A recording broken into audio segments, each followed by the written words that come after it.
ఉంటే మీరు రాసుకోండి. Okay madam. ఇది ప్రజాపాలన ప్రగతి ప్రణాళిక గ్రామ సభ. ముఖ్యంగా ఇరిగేషన్ శాఖ మంత్రి ఏమని చెప్తాడంటే ప్రభుత్వ భూములు కబ్జా చేస్తే ఉపేక్షించాం మా పొంగేసి అని చెప్తాడు. మా ఇదివరకు ఉన్న కలెక్టర్ కాదు, ప్రభుత్వ భూములు కబ్జా చేస్తే కఠిన చర్యలు అని చెప్తాడు. ఎవరు సార్? విశేషపడింది కాదు. ఇప్పుడు వచ్చిన మంచి మనిషి వచ్చిండు. ఇక్కడ 137 బై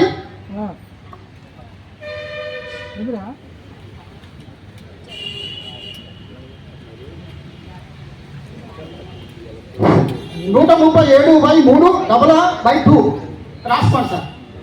ఇది చెరువు జియో ట్యాగ్ వేసి గొలుసుల మల్లయ్య చెరువు అని పిలువబడే చెరువు. ఇప్పుడు ఏదైతే ఈ చిత్తలకుంటకి జియో ట్యాగ్ వేసి ఏదైతే ఉంటుందో అది చూడండి, అదే చెరువు జియో ట్యాగ్ వేసి ఉంటుంది. మరి ఎందుకు ఈ చెరువు కనబడుతుందో ఆ చెరువు కనబడలేదు? మరి ఎవరు మింగిలు సార్? ఎంఆర్ఓ గారు మీకు చెప్తాను, ఎవరు మింగిలు? మాకు చెరువు వద్దా? నేను బతుకమ్మలు ఆడుకోవద్దా? మాడలు నా చెరువులో బతుకమ్మలు వేసుకోవద్దా? చెప్పండి సార్. ఇది ఎవరిది? నీటి గుంటగా నమోదు చేయబడి ఉన్నది కొన్ని వందల ఏళ్ళగా.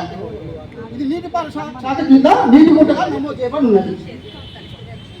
ఇరిగేషన్ శాఖ ఉన్నారా అండి? ఇరిగేషన్ శాఖ వాళ్ళు ఇక్కడ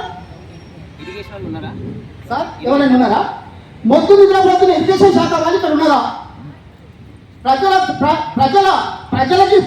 ప్రజలకు కావాల్సిన అది చెందాల్సిన ప్రభుత్వానికి చెందాల్సిన భూమి, ప్రజలకు చెందాల్సిన భూమి అన్యాయంగా మొత్తం వెంచర్ చేసి పడేసి ఎవరు పర్మిషన్ ఇచ్చింది సార్ వాళ్ళకి? కళ్ళ ముందు నా చిన్నతనం నుంచి చూస్తున్న చెరువు ఈ రోజు వెంచర్గా మారి అక్రమార్కుల దాకా కొన్ని కోట్ల రూపాయలకి అది అమ్మేసుకున్నారు. దానికి నష్టపరంగా ఎవరిస్తారు సార్? మాకు ఎవరిస్తారు చెప్పండి. ఇంకొకటి ఆ పైన ఒక 130 అది కూడా చెప్తాను.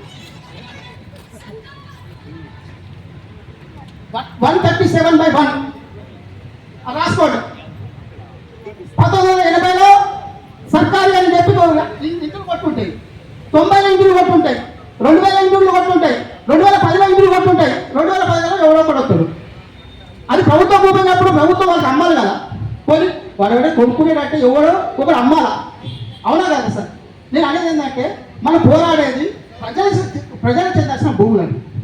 ప్రభుత్వము అంగన్వాడీ స్కూల్ కట్టుకోవచ్చు, ఎగ్జాక్టివ్ స్కూల్ కట్టుకోవచ్చు, అనేక ప్రభుత్వ ఆఫీసులు కట్టుకోవచ్చు సార్. ఇది ఒకటి సార్, మాకు సార్ ప్రజలు